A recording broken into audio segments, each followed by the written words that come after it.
This is part two of Brendan Shaw's interview. The second half of this two-part episode takes us into the toughest conversation we've ever had on this podcast.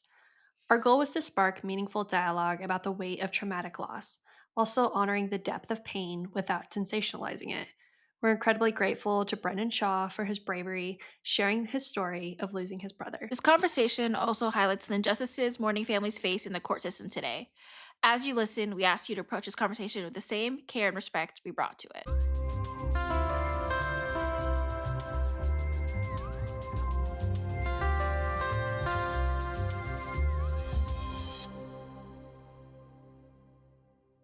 Welcome to the Two Girls with Grief podcast, the podcast where we share our real and raw experiences with grief. Whether it's tears or laughter, or maybe a little bit of both, we're here to figure it out in real time. We are your hosts. I'm Kendall Rogers. And I'm Rachel Dwyer. And while we're not professionals, we are professional grievers. Every Tuesday, we bring you honest conversations that break down the stigma of grief, one episode at a time, because no one should have to grieve alone. So grab a cup of coffee, settle in, and let's navigate this journey together. I think what's interesting about your story in particular is that when I look at my own grief with my own dad, I experienced a new sense of anger that I had never experienced before. But I had nowhere to funnel it or Mm, channel it. I was more like it was more of an existential uh sense of like, why would my dad die? Like, how could this happen to him? He's so young type of thing. Whereas I, as an external person looking into and hearing your story, you do have someone to be angry with. You like I imagine my anger and like you have this deeper anger underneath. And do you find that like that could change your perspective on your life entirely, or are there other things involved in all of this that has changed your perspective on life and relationships and things? yeah, it's that's something I'm not that far into this whole thing still, right?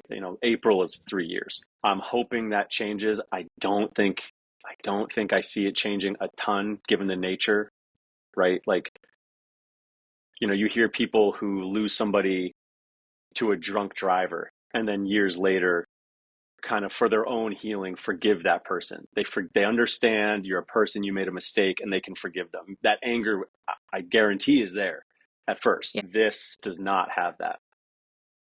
So that's a struggle, and Yeah. I can feel that pretty often.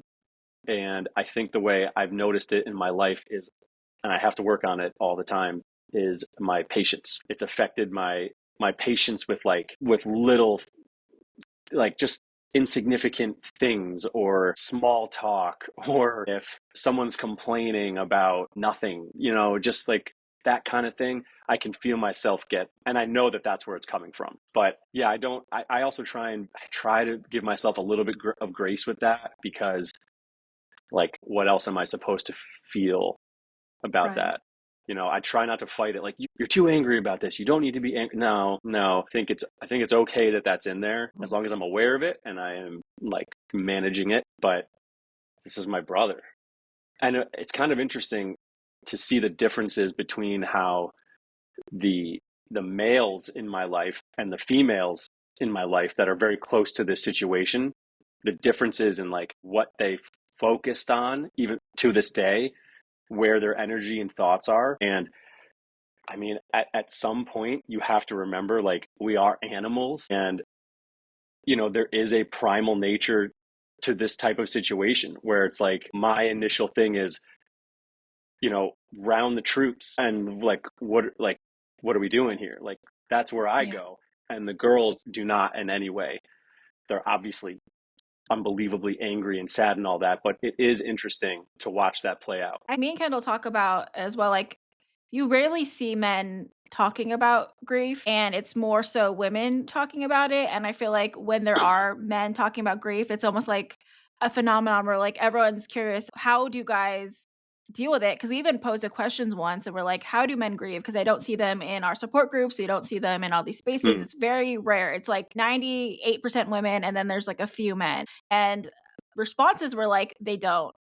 they go to like drugs or alcohol, or they just get angry. And it's such an interesting thing where it's like, I never saw it as something so different, but I guess it is. Like when you try to look in the spaces or hear from other people, like me and my brother are so different with how we deal with it for sure. So like I have that experience, but it's interesting for you to bring that up because I do think that there is such a stark difference, and I think a lot of men would benefit from talking about it more because it's obviously a hard thing, like, if you just kept it in, and I've seen you say even, like, watching your videos, just, like, you feel better actually letting it out and speaking about it, and we've shared that too, like, it's better to let it out, but maybe by you speaking about it, and maybe that is slowly helping the tide where men are, like, realizing, like, grief is a hard thing, like, maybe we shouldn't just drink or something, like, maybe talking about it is actually the best way to handle it. Well, it's interesting. I have my own personal view on that, and that is that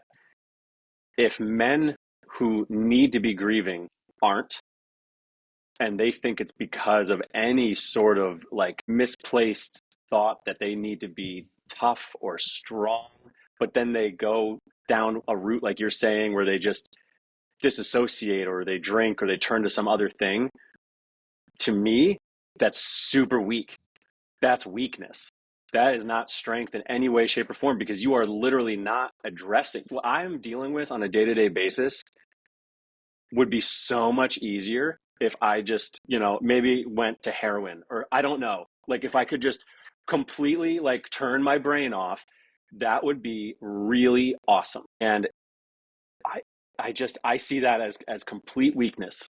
And it's not helping anybody. It's not helping anyone in your life by not addressing it. It's not like it's some sort of misplaced manly thing for anyone who thinks that. I'm not saying everybody thinks that, but if you do, know that that's actually you're running.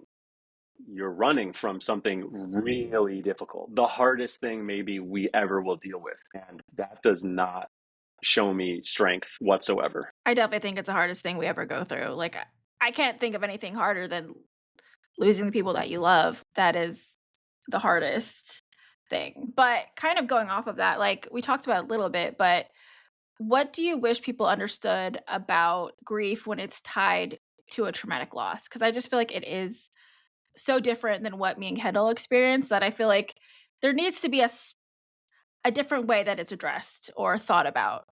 Yeah, this won't be helpful, but what everyone should know about a situation like this is that you cannot understand.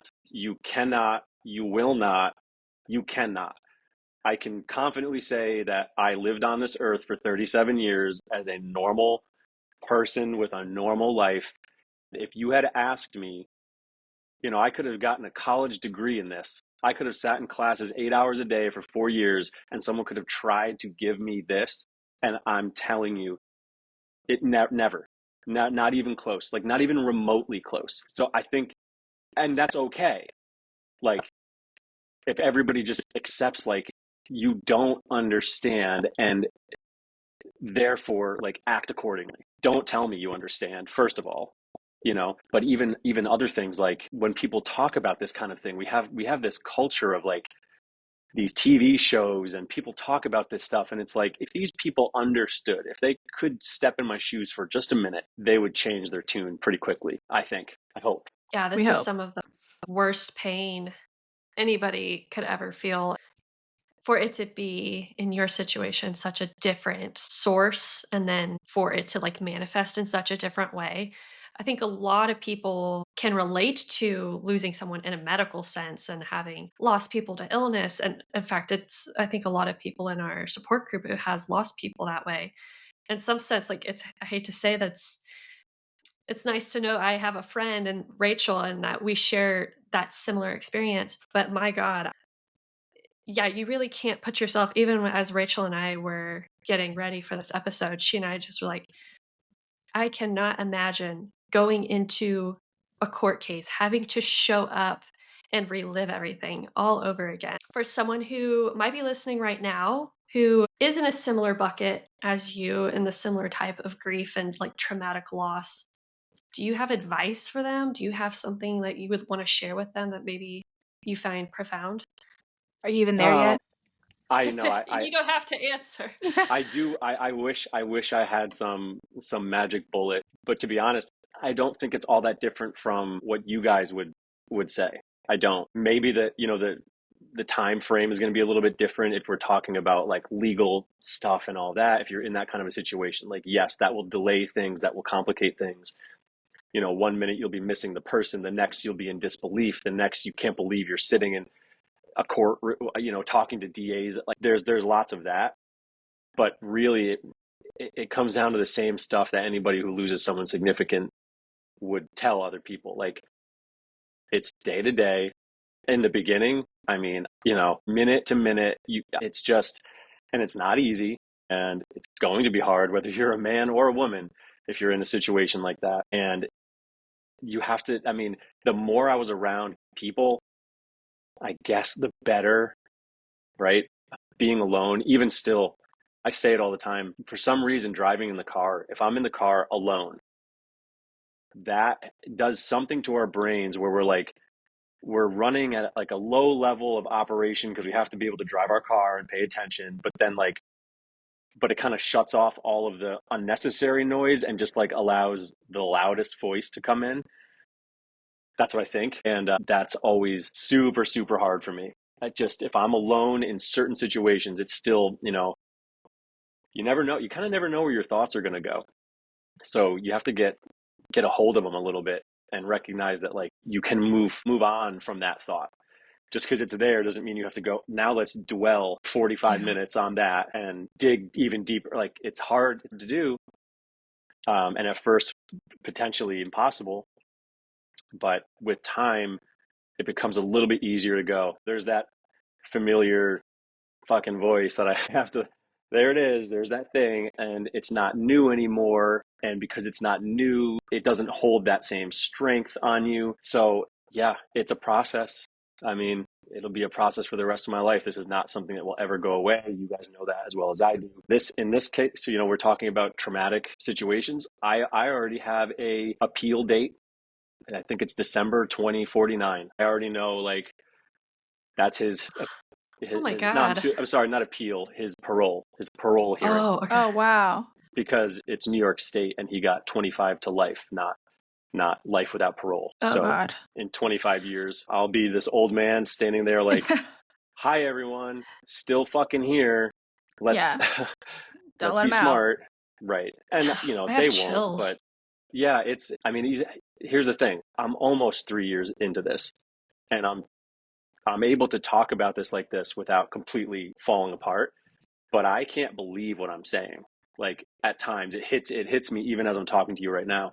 Like, whoa, like that's true. Like what I just said is actually true. Like that's somehow now my life. And that's that's hard, especially when you had plans or you thought you had plans.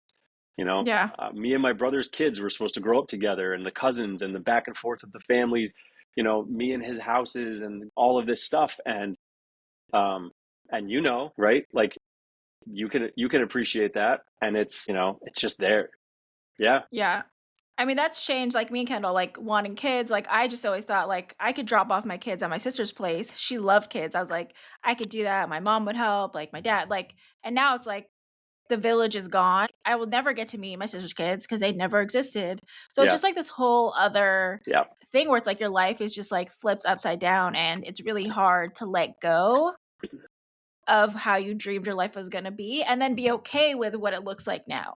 Like being yeah, happy with what it looks like now. That's the part that I'm working on now currently is like how do I be happy in this new life that looks nothing like the life that I wanted? And that's a yeah, really hard place to be and still working on. And it's been longer, long for me. And I don't say long because it feels long and short. It's like long to say it yeah. out I'm loud, sure. but like, the pain is still always there. Yeah, But yeah, it's to get to that place and you're still I'd say like I feel like all grief is new, but like going through your experience, that is I don't know, it's hard to even get to that part where you're like really mourning when you have to deal with like legal issues and that and anger. Have you noticed your grief evolving at all? This has been like coming up to 3 years because you did just like start your TikTok like recently. You just started yeah, sharing about it recently. And something that me and Kendall have noticed is like was the unexpected part of starting a podcast was we have really been processing our own grief in a deeper way than we thought we would because of this podcast and having to talk about all these different things. Have you Yeah. noticed that with your grief and like actually sitting down to talk about it and creating TikToks about it and videos and sharing? Yeah, for sure. Like I said, I started that account. I mean, I started it for, it's kind of funny. I was talking with my sister, who should be here right now because she is awesome and she can talk about this stuff so eloquently, and she will be one day. She'll be kind of joining me, I think. But we were talking about this, and I was like, what for? I just want to like, we talk so well when she's here. She's in the city, so we don't get to have those face to face all the time. And she actually the one who brought up like, should we just do like a podcast? Like we were up till like 4 a.m. talking, and we were like, I wish we had that conversation recorded. Like, oh my God, that was such a good conversation. And she kind of joked about it, and I was like, I was joking with her that like what you guys are doing right now, you're on camera, you're talking, right? This is foreign to me. So I was like, I was joking with her, like, Lexi, I would hate that. I would hate the sound of my voice. I would hate looking at myself on camera. I would hate it. And she was like, well, why don't you just go start like a private TikTok? No one you even know is on TikTok. It's not like Instagram where it's just your friends. You could just put it out there and practice like hitting record and then hitting publish. And I said, that sounds terrifying. And it was. I was like so terrified to like, and I was talking to the camera at first, like it's live TV or something. And I'm like so nervous to mess up. I'm like, Brendan, you're talking at your phone right now. Like, calm down. So at first it was an exercise in like, can we just be comfortable in front of a camera? And then what are you going to talk about? Well, how about the thing that is on my mind 24/7? Because I have a lot of thoughts on it. So that's the Yeah. easiest thing to like commit to, like do a video every day or almost every day and just do it. And no one will ever see it, and it's fine. And then by the time her and I start our little podcast, I'll be comfortable doing it. And that's where it started. But yeah, what's been crazy is reading other people's stories in the comments. That's what's been really crazy. Because first of all, I thought no one would even see these videos. And second, the number of like bereaved parents that lost kids under the age of like 15, like those stories, like it really kind of hit me. And I think what it helped me do was put in perspective, like just perspective, just end right there. Like it helped me put everything in perspective. Like, man, like, would I want that? No. I have a 1-year old Yeah. now. I can't even imagine. And then it makes you remember, like, oh yeah, I'm also having to grieve my parents, watching my parents have to go through this. My sister-in-law, that's a whole separate thing she's going through. It was so complex, and it starts to, kind of, I can put myself in other people's shoes a little bit better, especially when you have that number of stories being shared with you. You can really like, wow, like the perspective I've gotten, I think has been very helpful. And lastly, like the fact that any human being on earth has watched some stupid video that I put on social media and said like, wow, I needed to hear this today, or like that, like, thank you so much. Like, totally worth it. Had no expectation of that in any way. And that has made everything worth it. And I always preach purpose, because if you don't have any kind of purpose after a significant loss, that's when you start going down, I think, bad roads. And if nothing else, like, it feels good that anybody has gotten anything out of anything that I've ever had to say. It's there's a little bit of purpose there, and it's been helpful. I don't wanna make it sound like we're trying to find a silver lining in this because Yeah, I don't know how you could ever find a silver lining in this situation. Me and yeah, Rachel are like, there's no point in trying to make something sound good and horrible situations. Like you said, it's just better to acknowledge that they suck. it sucks. Yep.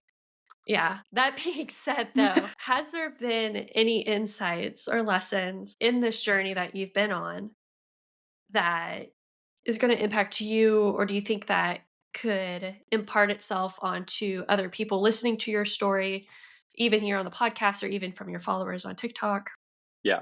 Um, I guess, I mean, the biggest thing is that you literally, if this happened in my life to my brother, you literally have, you do not know what's around the corner, period. Like, Yeah. don't think you're immune from anything, because I keep saying it. I'm just a guy, man. Like, my brother's not, slinging drugs on the corner and putting himself in situations where, like, oops, something happened. Like, that's not in any way, shape, or form. So, like, if you can live your life a little bit more like that, understanding like nothing is guaranteed. I mean, you Yeah. lose anybody important in your life and you know that pretty quickly.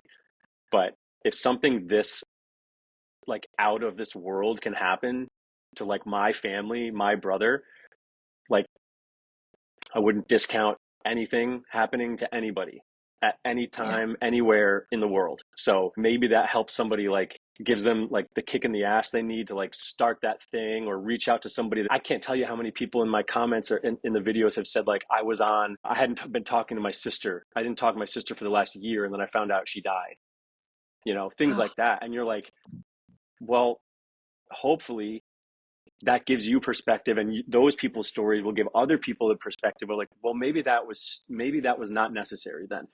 Maybe we should drop those egos yeah. and just, I don't know, live with a better perspective on life and not be so caught up in our own shit and our own egos. And there's really, if you think about anybody you've ever had arguments with that lasted longer than 5 minutes, it probably was stupid. Like, it probably Yeah. didn't need to happen. And how would you feel if, you know, whatever, you enter the Yeah. enter the blank there? So I would hope at least that. Yeah. When you said it could happen to anybody, I would hear stories of people that like lost multiple family members, and I'd always see that and be like, "Oh my gosh, I would never survive that. I have no Sure. idea how people do that." I'd feel like this like huge just like pain, but I never ever associated like that could happen to me. It was always like that happened to somebody else and that's a very tragic thing and that would never happen to me. And then it Yeah. happened to me. And then I was like, "What the hell?" Like, and sometimes I question like, how am I still going? Or like, how am I Sure. still doing this? Or how am I even trying to be positive? And it is like what you said, like you just don't know what could happen. And you're living your life and you feel like everything is like great. And then one day it just really stops. And like Yeah. for me, it was this succession of things. But it's like you just really don't know what cards you're gonna be dealt. You don't know what random thing's gonna happen. So like be nice to people, be kind, put something good out there. Hopefully, you'll make an impact on people by doing something. And I think that's where me and Kendall really got to with the podcast is like, hopefully, our horrible experiences will help somebody else figure out something, process something, find their passion, do something, feel less Yeah. alone. Like, if we can talk about it and help turn this really ugly thing into something positive, then that's something that we want to do. But yeah, it definitely is like a journey to get there, but you just never know. Like you can say it'll happen to anyone else until it happens to you. And then you're just shocked. You're like, Yeah. I I don't know how that happened. I I think that's how most of us live. I think everybody thinks like that happens out in the world. That happens to other people. Like, I have this great family. Like, of course that's not us. Look at us. And it's like, living with that expectation.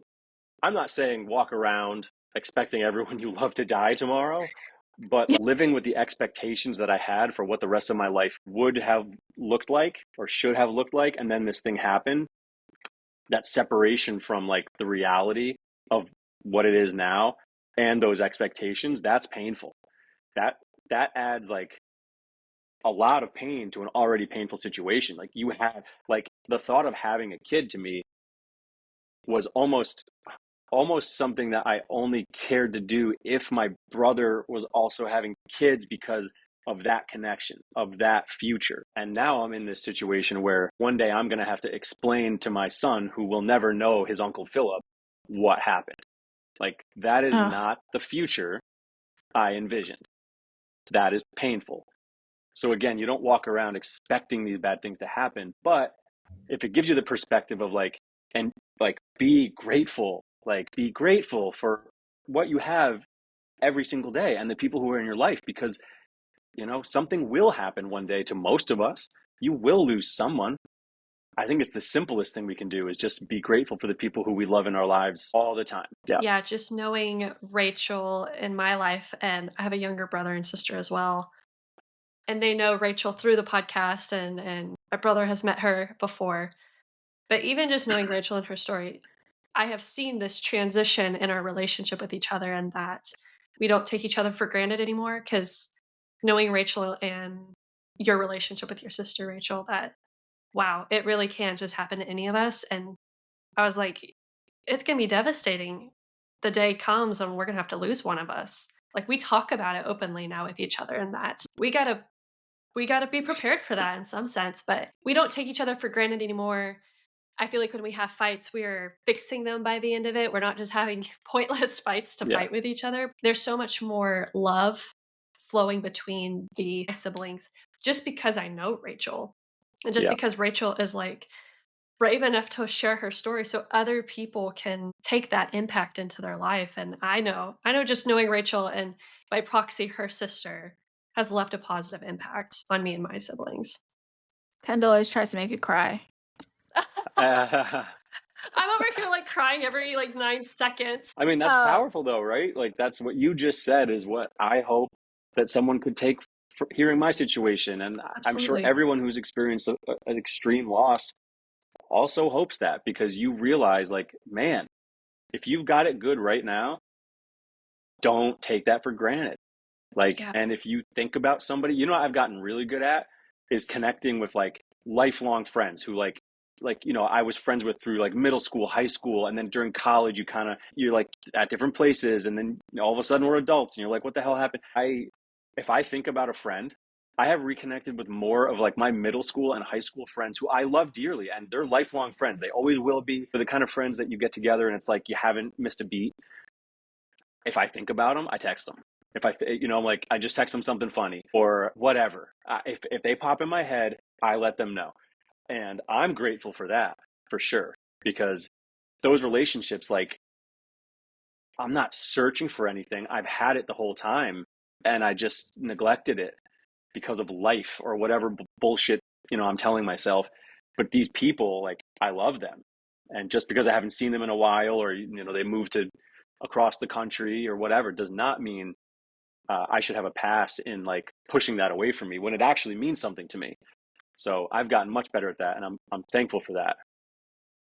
I love that. Also, I feel like you never know when someone might just need someone. They just might need to hear that someone's thinking of them. And, like, everyone's going through their own battles For and their sure. own things. I always hear that people are like, "Oh, I should have texted them," or, something happens and I wish I reached out, and it's like, then reach out. Just Yep. do it because, like, you never know who just needed to hear that, or, like, reconnecting with someone or finding a new friend might be the thing that just really helps them get to a different place in their life, or, like, fill something that they were really missing. And life is all about connections and the people that you meet and the friendships. So it's like that's what's important. That's what you get to walk away with. Like no Yeah. one's walking away with money, whatever their house is. Like you walk away Yeah. with the relationships and the memories. So I think that's a really amazing thing that you're doing, and that I try to do more too. It's like that's what's important. And I have to remind myself that. You get lost in it sometimes, but I think that's important to like always keep in mind. For So sure. you talked about reconnecting with friends, but have you, and since you just started kind of building this grief community, do you feel something different as you're connecting to other people that are grieving and like talking about their grief openly and creating that space? Because me and Kendall just joined our grief support group last year and we became friends last year. And now we're so close, like we talk all the time. And we didn't have that till last year. Like we really just started building that grief community and these new friendships. So have you started to kind of lean into making more grief friends besides us now? Yeah.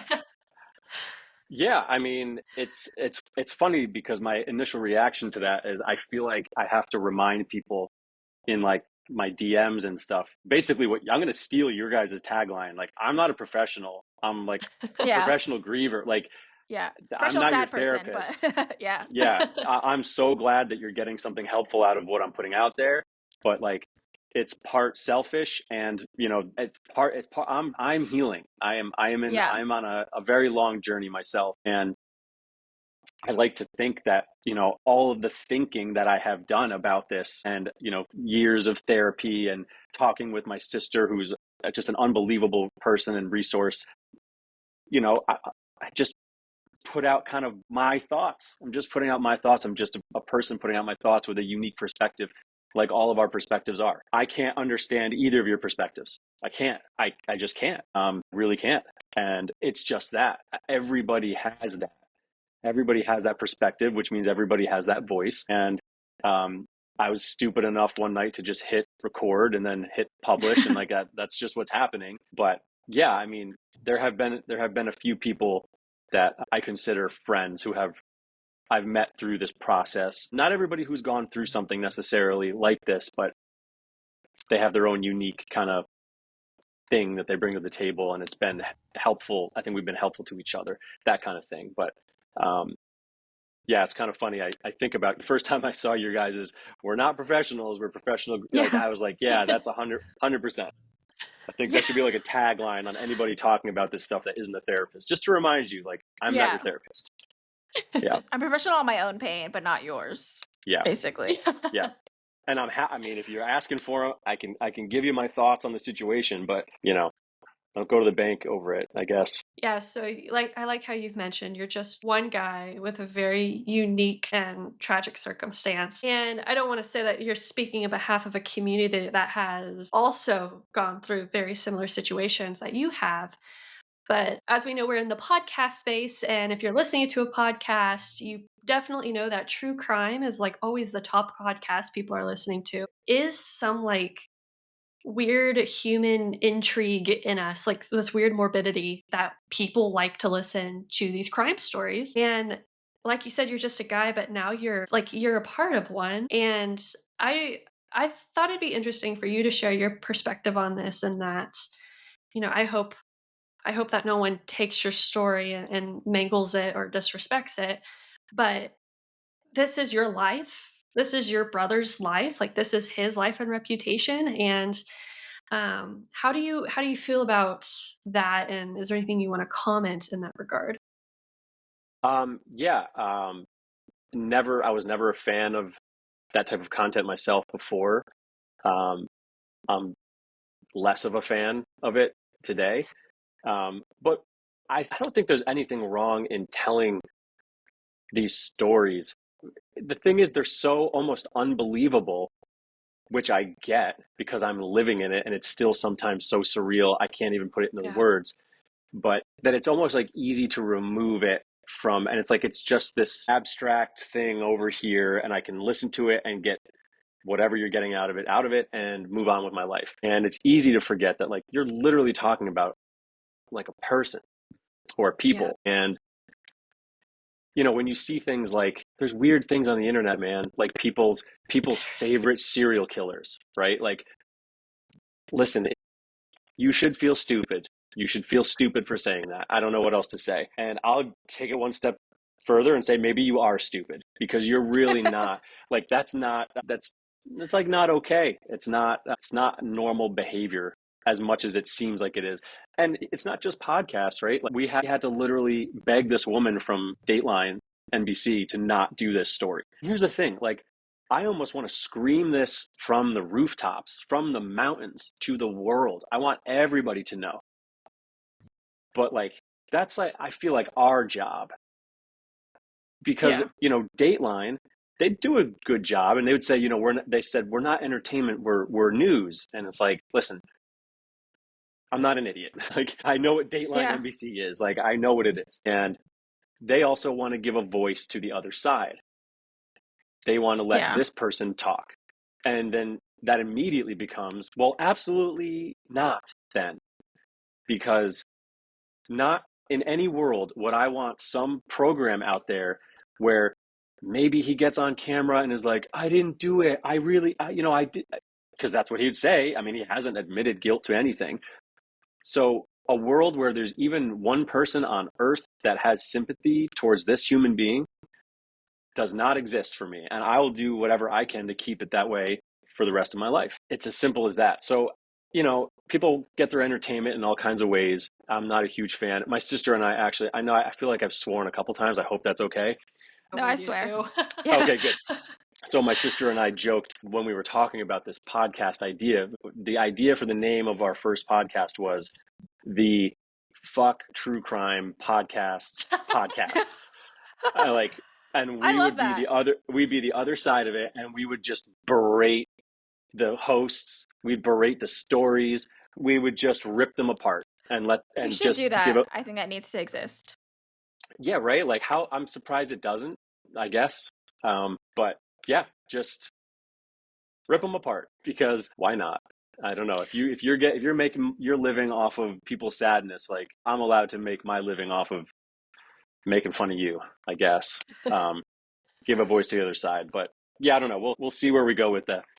I think that should exist. And also, I think those crime podcasts have really desensitized people on death Yeah. overall. And you see it on social media, you see it on all these stories. And it's like, it's not just like that person, it's like their families. Like, you just, Yes. when you experience it, you know how much one death really means. And it's like, and if you experience that, you're not going to be commenting something hurtful and so rude to someone that passed or is going through something hard because you know that it's so difficult. And I think that's the hard part is like it becomes more like salacious and like marketing and just this whole thing rather than like this is someone's Yes. actual life and their actual story. And if that was like something similar to my sister happened, I would be so like I would probably I don't know what I do, but I wouldn't be nice about it for sure Yeah. because I would be so protective over how my sister was talked about, how the story was talked about. I would definitely be so particular. And our friend Brittany Spivey, who at this point will already be have been on our podcast, she says, make your grief pay you. That's like something that she says. Mm, And in that way, it's like your grief is your pain and it's your story. Like figure out a way for it to like pay you back. sure. And your story is I don't say like making money off your story, but it's like someone is gonna make money off the story, if I anyone was a should, it's gonna be that. yeah. It should be you. That's what I was gonna jump in before you said that. Like Yeah. it's not about the money, but are you kidding me? Like, in what world do you think you're going to make any money? If you're going to do a story on anyone in my family, we're going to get total and final say in what it looks like and everything that you put in it. And anything that comes from it is either going to my family foundation that we've created in my brother's name that has raised over $300,000, That's or amazing. something, but it's not Yeah. going to you. It's not going to some fucking stranger on the internet. Like that's unacceptable. Like in every way, shape, and form. Like, and everyone should at least, even if you're like not going to stop watching your true crime podcast, if you hear that being said, you should at least go, yeah, sure, I'm on board with that. Yeah. Strangers shouldn't be making money off a story that had nothing to do with. It's not a fiction book that you wrote that you want the rights to. This is a story with people's lives. In what world do you think you deserve a dime from that happening to other people? That's my problem with it. That's fair. Yeah. And that's why your podcast should exist because I think that's a really Yeah. good counter. I think that's a counter.